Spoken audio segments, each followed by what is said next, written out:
we really live in a time it's getting ever so increased, the technological rate of platform usage and social engagement. And how in the world do you recommend to people, and how do you do for yourself, limit the amount of time you engage on anything technological right now? Talk about discipline, right? Very hard, very hard. Yes, easier said than done. And I don't want anything that I say here, I'm not necessarily practicing 100% of the time, right? There are no perfect people. It's a process. It's always a process. Yeah. A great place to start, I would highly recommend actually a book. I don't know if you've heard the book, Digital Minimalism by Cal Newport. Choosing a focused life in a noisy world. I highly recommend anyone to read that book if you are at all interested in this topic of conversation. Because digital minimalism, we can use all of the same principles for minimalism that we do with our physical items. We can apply them to our screens. So our televisions, our computers, our laptops, tablets, phones, whatever kind of screen that you have, if you're interested in digital minimalism, I highly recommend starting there, reading that book.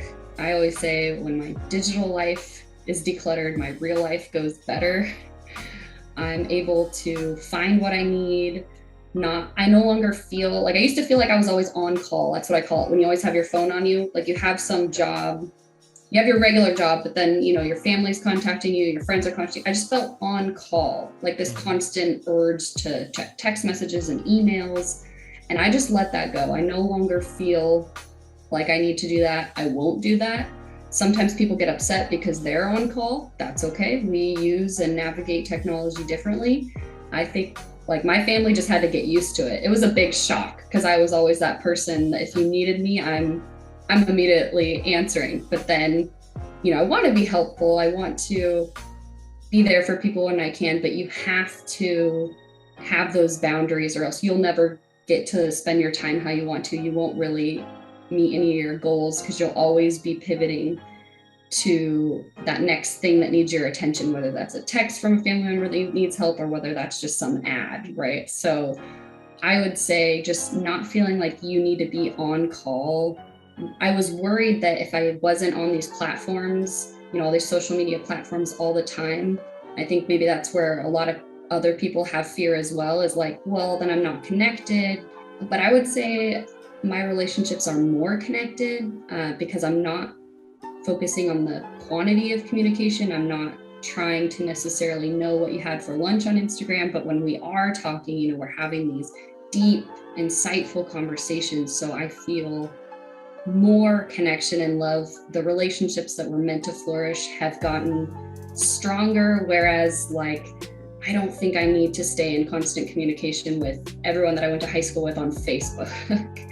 I've completely let go personal Facebook, personal Instagram. I do have Living Well Minimalism Instagram account, but I don't have any sort of personal Instagram account. So I recommend maybe minimizing the actual amount of apps that you have.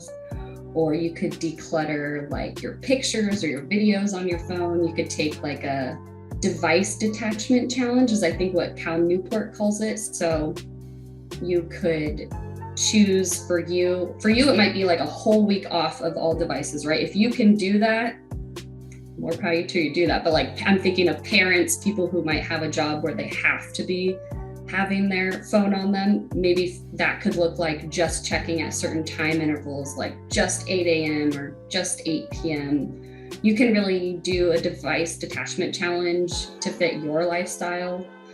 But yeah, that's kind of my main takeaways from digital minimalism right now. I'm still working on it myself.